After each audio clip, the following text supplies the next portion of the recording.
This episode is brought to you by Philly Gemstones.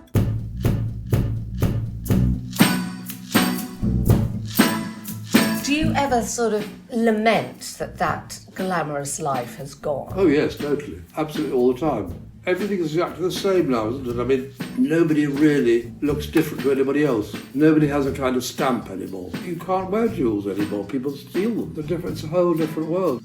Welcome to If Jewels Could Talk.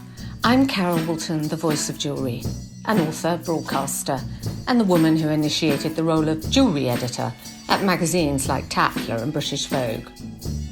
This is a podcast for everyone, for people who do like jewellery, for people who don't realise they like jewellery, and anyone intrigued by fascinating facts, new ideas, and forgotten histories.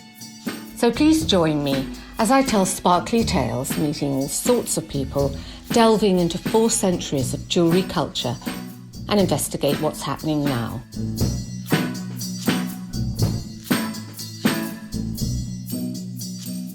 I'm so happy today to be talking with Nicky Haslam, who is the legendary English interior designer and writer and arbiter of everything that is good taste. So I'm lucky enough to come over to his house this morning and take a little look around. And later on, we're going to talk about the tea towel. It's what we call in England a tea towel, a dishcloth in the States. Basically, it's printed once a year with everything that Nicky thinks is no longer good taste. In fact, it's common. So stand by. And do have Google handy for this conversation because Nicky drops names and you'll need to know who these people are.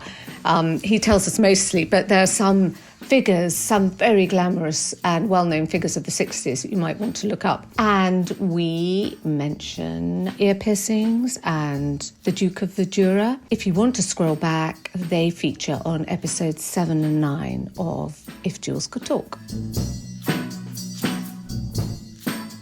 Hello, Nicky. Thank you very much for hosting me this morning. I'm so pleased you could come. It's wonderful. You're looking as ravishing as always. I wanted to ask you, first of all, about the glamour of the 1960s, because you started your career at US Vogue, didn't you? Well, I actually started English Vogue, but then I'd been working for English Vogue almost as soon as I left Eton, but only doing sort of rubbishy things. I can't even remember who the editor was, it's so long ago. Anyway, but Claire Rendlesham was already on it. As a fashion editor. And then I was going to New York with David and Jean. David Bailey and Jean Shrimpton. Yeah, who were my closest friends at the time. I'd like to say to anyone listening that whenever a name is mentioned, be assured it is a famous name you've heard of. I met David when he was working for, he was a £3 a week assistant for John French. Uh-huh. And I met John and Vere French through Bunny Roger. I mean, that whole thing sort of ties up. I fell completely in love with David, who was married to somebody else at the time. And he got rid of Rosebery.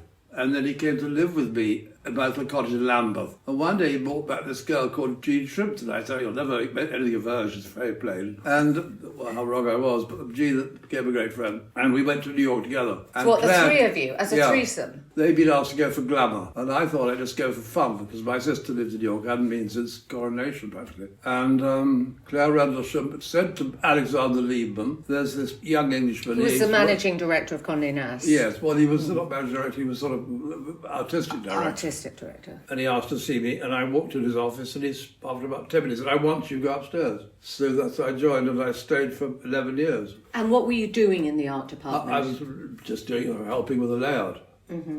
But when I joined, it was Jessica Daves, the editor. And after about 3 months, there was this buzz around the office saying, Diana Vreeland's coming, Diana Vreeland's coming. And I and Serena Russell were the only people under the rank of editor asked to the party to meet her when she arrived. I, of course, adored her immediately, and we became great friends. So I was doing much more than just being... I was in the art department. I was sort of producing English people to photograph, and she wanted somebody young. And my father had sent me this photograph. My father's from Woolton. Sent me a photograph of the Beatles, saying these idiot-looking boys are the biggest thing in music at the moment in England. He couldn't tell one tune from another. And they looked cute. And I showed them to Vreeland. She said, get them photographed. And I came over, we photographed them at a theatre in Northampton. And that photograph was the first photograph ever printed in America of the Beatles. It was in Vogue. Now, do you remember what was Diana Vreeland wearing at that party? Black.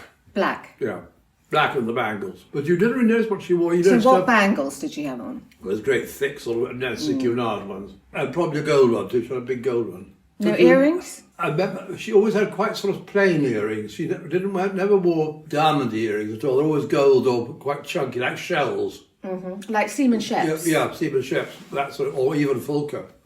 But you noticed really that extraordinary colour in her cheeks, that sort of cerise cheeks with the pink ears, because she powdered her ears with pale pink. Did she? Or bright pink, actually, yes. Like blusher? With hare's foot brush. She did her ears pink. And what was the reason for that? To I make think her face white, I suppose? I think because I think she thought it was sort of kabuki, really. I mean, and I'm sure it had been done in the past. She knew everything about the past and why sleeves had been set at that angle in 1730. She was extraordinarily knowledgeable on that level. So she must have read it somewhere that pink ears made your face something, I don't know. And the women working at Vogue at that time, I should imagine, were very glamorous. Yes, they were, but they all wore white gloves, and I mean the receptionists wore white gloves.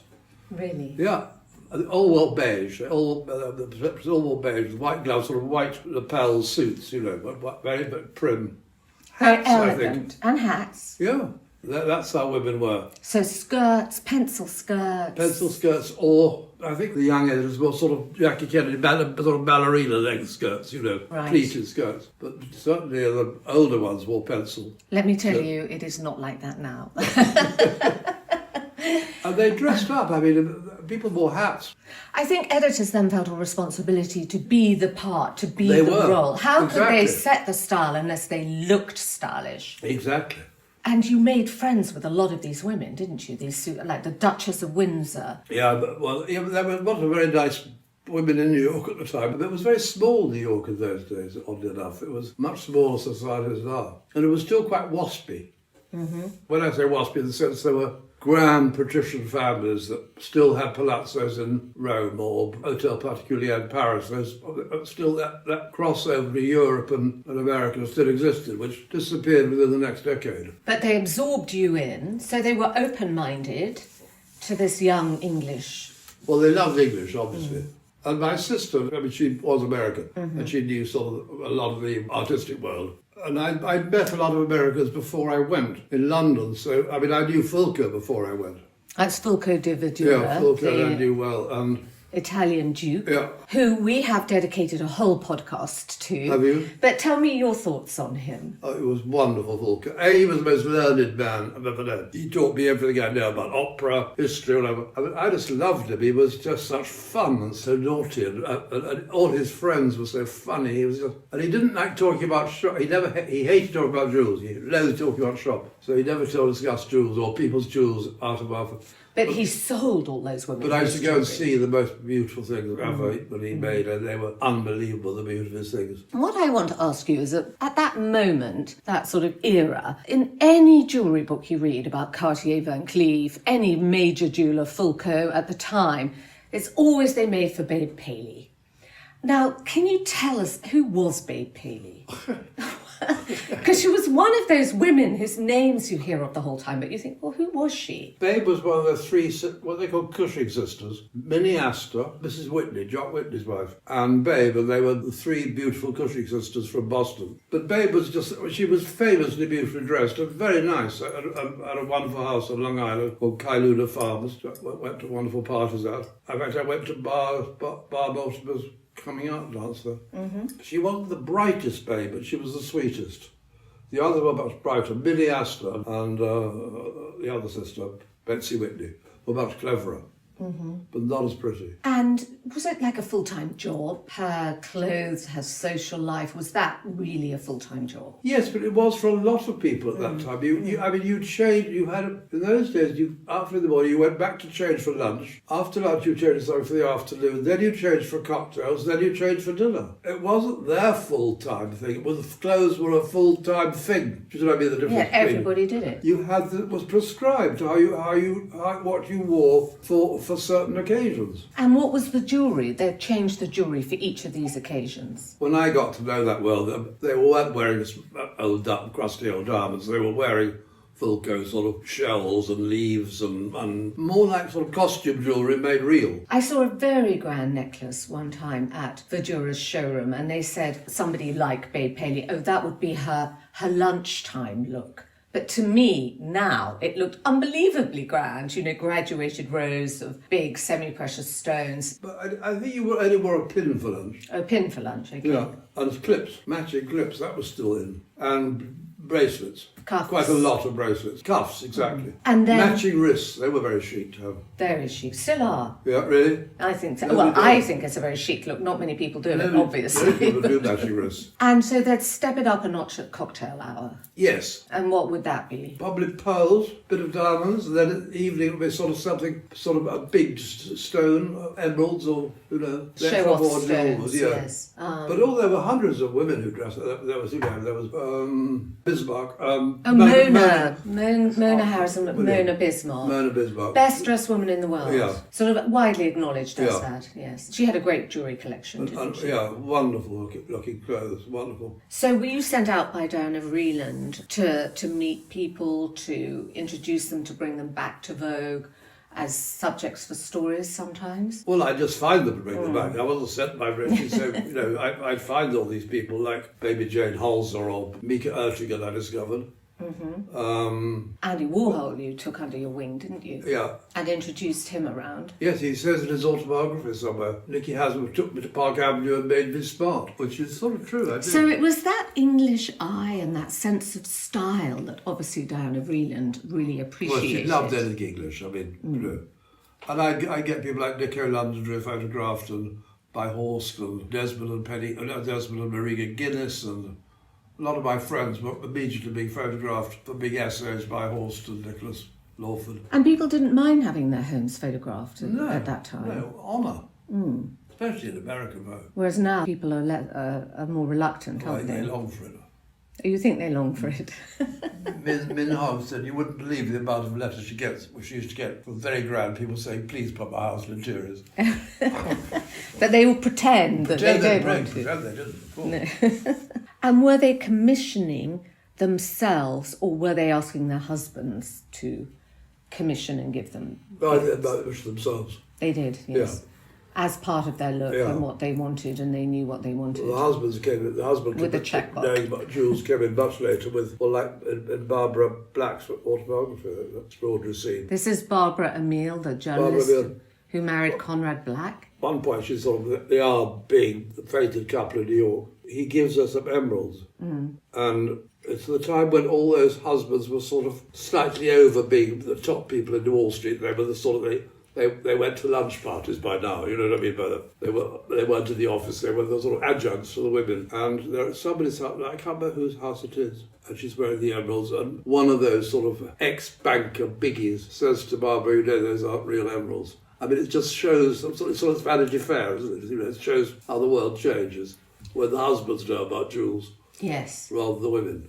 I think my favourite part in that book was when she was just getting together with probably Conrad, and she was sort of introduced to this immensely wealthy world, and she was being told to pack and get ready. They were going to stay at some glamorous house party in Palm Beach. So she rather sort of nervously contacted the hostess and said, what do I need to bring? She said, we're not dressing up too much, bring this, bring that, and just patio jewels. Yeah. Now, patio jewels apparently turned out to be exquisite turquoises and diamonds for the day. Tutti frutti. Well, that's Palm Beach. Yes. I mean, you wouldn't wear that anywhere else, just particularly But Palm I Beach. love that patio jewel. So to I add wore to... those beach jewels when I was young. And what were beach jewels? That sort of thing. So still very elegant and All grand. those sort of women at the Lido when I was young, and those cabanas all had beach jewels. Because that was the sort of thing that Fulco was doing, actually, because he made them for Chanel as jokes. And then gradually, and he had Paul Flato, who was a wonderful jeweller too, Paul Flato. Yes. And then, of course, Ken Lane did it to the nth degree. And he kind of paid homage to them all by copying, basically, and he was quite happy to admit. Yeah, when I met him, he was making shoes. At, was that at Bloomingdale's? Miller. One of the department stores. Bodles. There's a famous cover of somebody like, it's maybe a film star, it may not be a film model, and she's being got together for a photograph by lots of famous, like the hairdresser and the dressmaker, and maybe even Oscar Lorenta when he was working for Elizabeth Arden. And the shoes, Ken is the man putting the shoes on. And that's when I first met him. He wasn't doing jewellery at all. And then it was by doing the little decorative embellishments on the shoes that made him start to make jewellery. And then, of course, he was like Nicky. He was in this group, he was in this social world, and he was really inspired by the jewels that women were wearing. Yeah. And began sort of... And he liked travelling. He'd go to India and find wonderful things. You know, he was beyond clever. He was very clever. He wasn't just copying. I mean, he was inventive too. And those sort of bracelets with the animals' heads, they were David Webb, weren't they? Yes, David Webb. And he was witty and funny. And I have to say, I went actually with Kenny to the jar exhibition at the Metropolitan Museum in New York some years ago. And so, of course, this was huge. No living artist has had an exhibition at the Metropolitan Museum. When we were looking around, there was sort of special evening and quite a party, and people were coming up who knew Kenny and coming up and saying to him, "Kenny, are you getting any ideas?" And Kenny turned around and said, "I did jar before jar."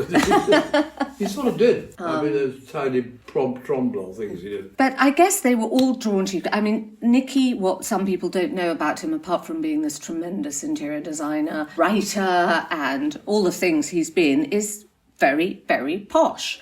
He is British nobility. You were born Nicholas Ponsonby Haslam. Yeah, because my mother was Ponsonby. Yes, your mother was a Ponsonby and sort of related to the Spencers. And cousins of the Spencers, yeah. Yes. And I think rather chic. I think I'm the only person alive who can say truthfully, as my mother said to Queen Victoria.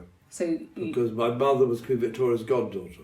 Oh, was she? And she died when she was 5. The Queen died when my mother was 5. My mother remembered going to Osborne and playing with the royal children. So she must have said, "Hello, Queen," wasn't she? She must have said something like that. She must have curtsied very beautifully. Well, I don't think the Queen wanted that. Mm-hmm. She remembered the Queen being absolutely wonderful with children, the Queen Victoria, and smiling she might have tiny pearly teeth. Uh-huh. I don't think anybody is still alive talked to the Queen. There are people who can remember the Queen, but not actually talk to her. Mm-hmm. I think I must be the last person you can. So that was rather nice. She was still absorbing people's children. Well, I think she had 100. Late in life, though. My grandfather worked for the court, you know, so he was the private secretary to the monarch. Did Queen Victoria leave your mother something? Did she... She said she left her a pincushion with Windsor Castle on it. I'm not sure it's true, because it was so hideous, but she may have done it. It sat in the sitting room, in the drawing room at home, revered. But she certainly didn't leave her any jewellery up there. I mean, she had hundreds and hundreds. Hundreds of godchildren. Yeah. So do you think growing up in that sort of atmosphere really honed your eye for style and decorative effects? Because didn't you, I think you told me at one point when you were at Eton, in your room, you actually decorated your room. No boy ever did that. No, your room was swagged in fabric and chintz. Ostrich feathers. Ostrich feathers. Fake grass, I had a fake grass carpet. So I bought in Barrett, Belgrave Square. Gone now. Everybody had Peter Scott prints, didn't they? Flying ducks. I had a great big photograph of James Dean in Rebel Without a Cause, lit up from behind. And my tutor used to bring other tutors after dinner to see it, like sort of cabaret. So, Nicky, what made you want to decorate your room so fully when all these boys had very Spartan, masculine bedrooms? I think it was slightly in my blood. My father had a brother called Oliver who designed theatre sets and things on a small scale and had a wonderful sense of interior design or interiors. When I had polio, I was in his house in Scotland, and I was put in his wife's, but she'd been dead, so bedroom, and every inch of it, walls, curtains, everything, was violet chintz with violets on them. It was so beautiful, I remember it now, bunches of violets, everything. And that's the sort of thing one remembers. And my parents' house in the country was beautiful, because my father's cousin was a man called Geoffrey Scott, who was probably the most influential man of his time, in a way, architecturally. He wrote a famous book called The Architecture of Humanism. And Maynard Keynes was my father's other great friends. And it was beautiful, my parents' house, with the wonderful things they'd found in Italy, and very stylish.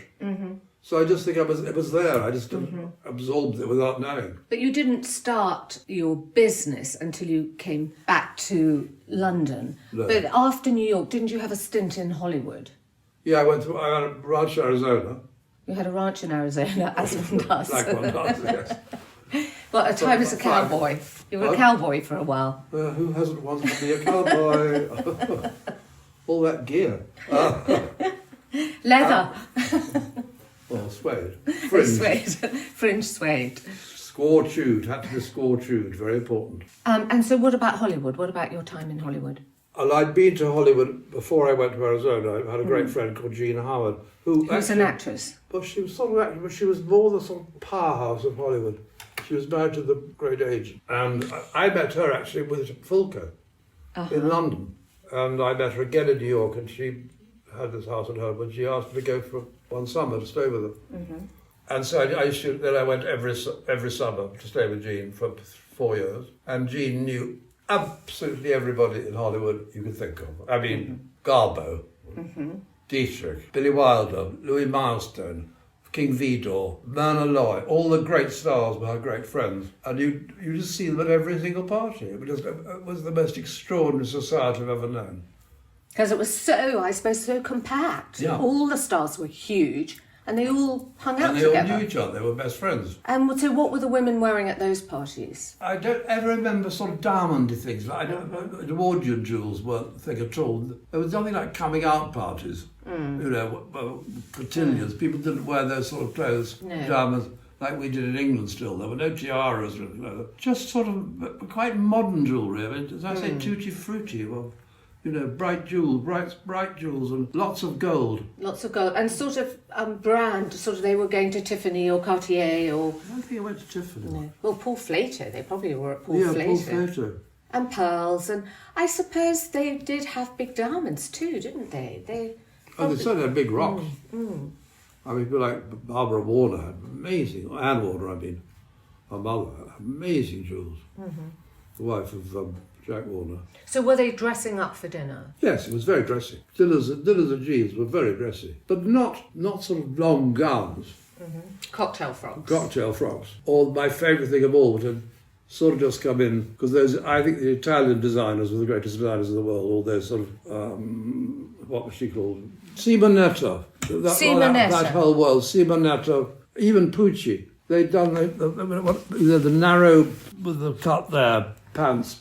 In sort of palazzo pants. Well, palazzo pajamas were wide, but they were these narrow pants with capri pants. The capri pants, exactly, with big skirts over them, which opened up. It was the most beautiful look in the world. Pretty as but you have to be tall and dark really to carry it off. It's an Italian look, but my God, those Italian women look wonderful in them.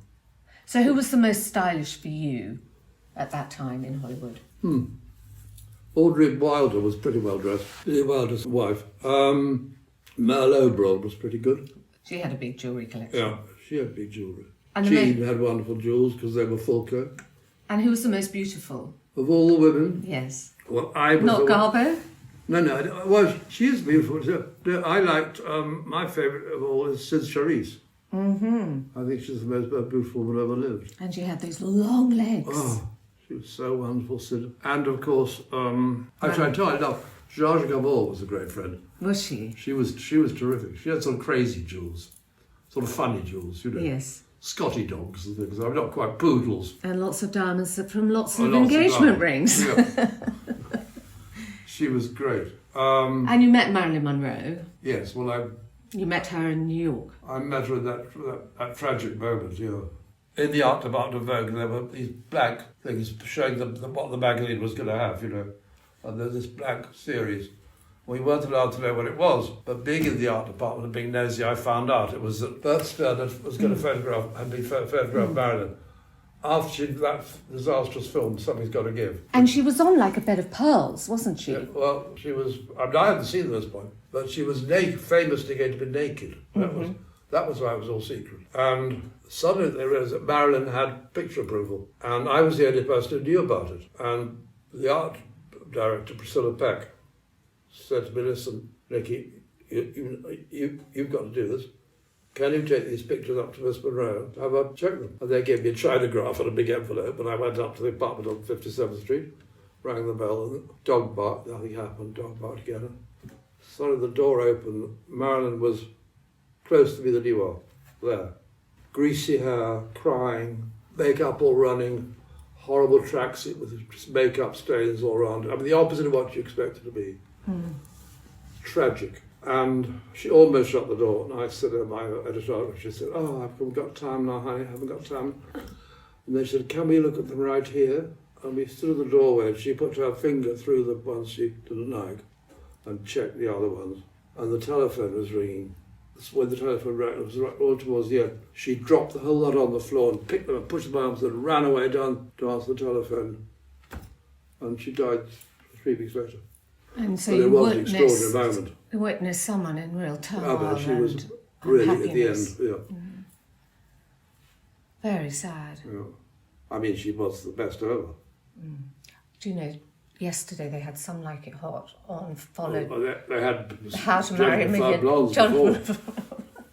I mean, it's the iconic jewellery moment of all time in a film. Have jewels become like currency now rather than wearable? I mean, do people buy them for their intrinsic value of being like gold? Some people, I think there is that element that even if it's something rather beautiful, sometimes somebody buying it might want to know there's a store of value there too. Yeah. So they might want a large diamond in it, or they know it's a rare stone. So I think some people do that. I like to think after COVID that people are getting a bit more sentimental and meaningful and emotional about their jewellery, because we've sort of lived through that. Certainly. Do the young want old people's jewellery, or do they have it? Do they reset it straight away? I think only if they've got an inherent style and they can see how to wear it in a cool way. Yeah. So there it comes to your thing of not wanting to look the same. Yeah. Some people probably sit with it in their drawer or in a safe, and not knowing the potential of using it to look different, fabulous, stylish, because it's a one-off thing. Yeah, and I suppose the other thing is that thanks to Ken Lane and downwards, even Fior, do you remember Fior? Yes. The costume jewellery has taken the place of fun jewellery. It's that sort of full comb shells and things, which was sort of taking jewellery the other way, taking jewellery to nature and fun. Has disappeared because it can be, you can get it in costume jewellery, so there's no valuable fun jewellery. With a sort of sense of flamboyance but it's just a very different life. But you sort of embrace modernity always. That's what I think about you, because you change your look. You famously changed your look. I just try to keep up to date. You keep up to date, and you famously, was it in the 90s, you wanted to look like Liam Gallagher? Yeah, well, I just and suddenly, from one day to the next, you were in tight leather drain pipes. I've done them forever. What were you wearing? I think I wore leather before Liam Gallagher. Like David Bailey says, he and I invented the 60s. The modern rockers. Yeah, well, that long before the Beatles. No, the cowboy look of that. I had a motorbike in Arizona. I was a Hell's Angel. I whole fucking worked.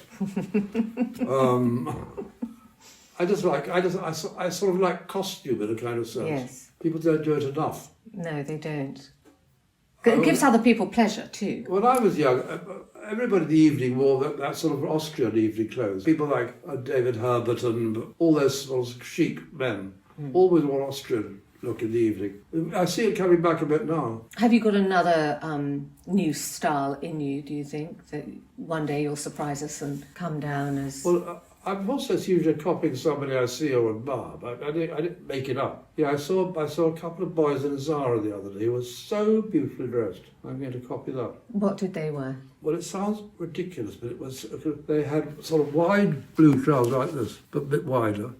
Plain black shoes, white turtleneck, and long white Macs done up at the top. It was so stylish. It was the opposite of anything we've seen so far, you know. I don't know what nationality they were. Okay, well, I'm going to wait for that.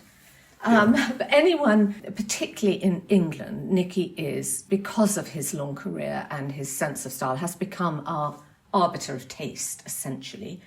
And he tells us every year what is common, i.e. vulgar and shouldn't be done or pursued or mimicked. So warns us all. And what's on the list this year that's common and vulgar that we should keep away from? He puts this particularly on drying up cloths that we use in the kitchen. And we're just going to look at this year's don'ts. Sometimes, in the past, it's been Christmas in the Caribbean is common, palm trees, cufflinks, banging on about microclimates, Soho House. Oh, baby showers. I think baby showers is common this year. But actually, they were all things. You heard you say Christmas in the Caribbean. When I was young, you never went away for Christmas. You stayed in London. For Christmas and New Year, it was a great time for parties. Now that everybody goes away, you can't give a party in London. Everybody's away. But New Year parties were fabulous in London. And Christmas. It was a great mistake to... Well, cheap flights did it, of course. Well, it might happen again because flights are so expensive now. OK, so now we're looking... This is yet more things Nicky Haslam finds common. And on it we have hydrangeas, neck pillows, cockapoos. I'm very happy that Buster's a multi-poo, so he's escaped. Bond Street. They're not common. Everybody has them. It's that common. Oh my God. I don't mean common in the sense of Nancy Mitford.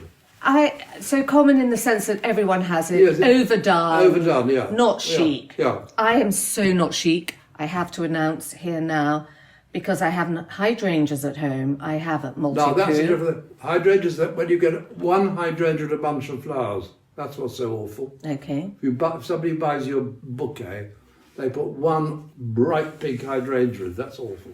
I like hydrangeas a little bit. I can tick the hydrangeas, well, the cockapoo nearly, I've got a multi-poo. Bond Street, I spend my life in, that's common. Vogue is common. You heard it here first from Nicky. Vogue is common. Why is Vogue common?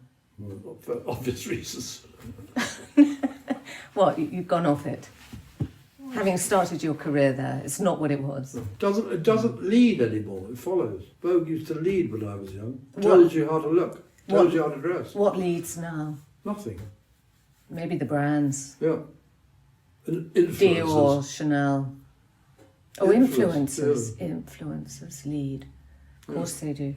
Flavoured tonic water. Chuck it out. Cushions on beds. Help. I better restart my bedroom. And then it's half term.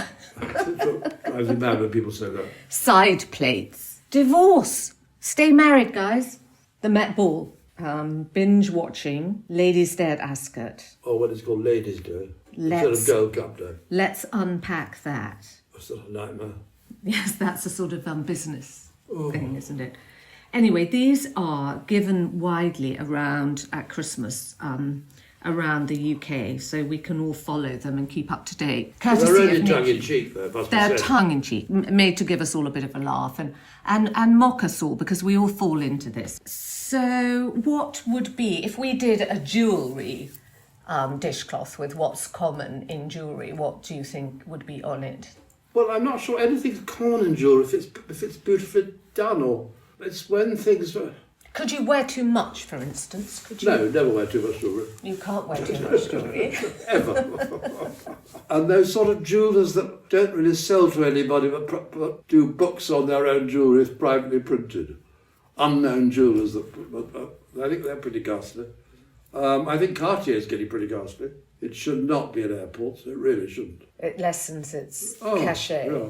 I mean, Tiffany's never been up there really for that much. It was just kind of a name for it. It was never very good, Tiffany jewellery. Well, except Elsa Peretti, Jean Schlumberger. They're pretty common. Oh, she's great. She was one of the great supporters. Yeah, but it went quite common because it was... But now they're it's sort overdoing. That's the sort of thing, it's so easy to copy, it's common. Elsa Peretti was... So was Paloma, had a wonderful thing. So we can't wear too much, so that's good to know. Any colour that's like yellow diamonds. Do you like yellow diamonds? Yeah, I think coloured diamonds are all odd, but I'm sure they've got a point. Brown diamonds I read about the other day. Somebody got a brown diamond. It's a nice idea, but I think the whole point of brown diamonds is to be white. To dazzle. Well, it was. Do you know why they wore them diamonds? Of course you do. But why men wore stocks and women wore lace? No, why? Women wore diamonds to light the throat. Mm-hmm. It's to give you that before they had plastic surgery. It's a sort of Botox lift. Yeah, it's a Botox lift. And diamonds by the ears, I suppose. Takes the face wider. It's all, everything has a reason, oddly enough. We're doing actually a podcast on ear piercing, and that's become a bit of an art to, as you say, heighten the cheekbones, widen the face, and they sort of draw attention to different things by where they place the piercings. Because they put them higher up now. I had mine done at Selfridges years ago. But you don't have an earring in today? I did come with Roddy Llewellyn, he and I had it together. No, it's grown over. Oh, it's grown over. So you need a new... I can arrange that, Nicky. I can get you repierced. I look my age, it's ridiculous. Anyway, I've got some nice false diamond earrings that Stephen Webster made for me. And so, with your kind of royal connection with Queen Victoria and having met the Duchess of Windsor, do you think there's a royal who's worn jewellery particularly well? Would you say it's Wallis Simpson, even though she didn't have an HRH? Of course she did. Complete rubbish. She was. She could not be. Because she was married to him. She was married to him as Prince, HRH, Prince Edward. You automatically take the name and title of your husband. She was HRH, Princess Edward, full stop, Duchess of Windsor. He was HRH, Prince Edward, comma, Duke of Windsor. So she couldn't ever say that she was... I know she cared anyway, by the way. But if there's something said in the party, it was HRH, the Duke of Windsor, and HRH, Princess Edward. It was just too bubbling. But in fact, she was a Royal Highness. But I don't think she cared a scrap. No, he minded more. She didn't seem to mind anything like that. But she just did look dazzling. You say what I didn't remember her clothes more than her jewels, but I know the jewels were photographs almost more than but my God, she just had that extraordinary cardboard cutout cheek. Or something that looked like a playing card. Which is true, she did that with a wide face. So do you think she has worn jewellery better, the chicest of any British royal? Yes, certainly. Do you ever sort of lament that glamorous life has gone? Oh yes, totally. Absolutely all the time. Everything is exactly the same now, isn't it? Nobody really looks different to anybody else. Yeah, totally. Nobody has a kind of stamp anymore. Especially younger girls, all look exactly the same. Long, stringy blonde hair. And I suppose partly because when I was young girls wanted to dress like their parents. So you had proper clothes. And you change clothes, and but you can't wear jewels anymore. People steal them. It's a whole different world. You wear jewels in the harem alone, if you're a woman. Or at a private party behind closed doors. Yeah. And I suppose mothers want to dress like daughters now. Exactly. It's like this role reversal. It's extraordinary, isn't it? Yeah. Nicky, thank you so much for sharing that with us. I kind of want to go back and live that with you, actually. Well, we're going to go one day. We'll relive all this again. We'll have to have another of your famous parties where we can all dress up. And I remember the day. Thank you.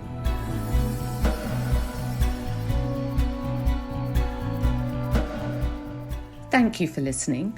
For this and other episodes of If Jewels Could Talk, please go to our website, carolwoolton.com/podcasts. Please share it any way you can. Don't forget to subscribe to the podcast feed on any of the platforms where you get your podcasts, and we love to have a rating and a comment.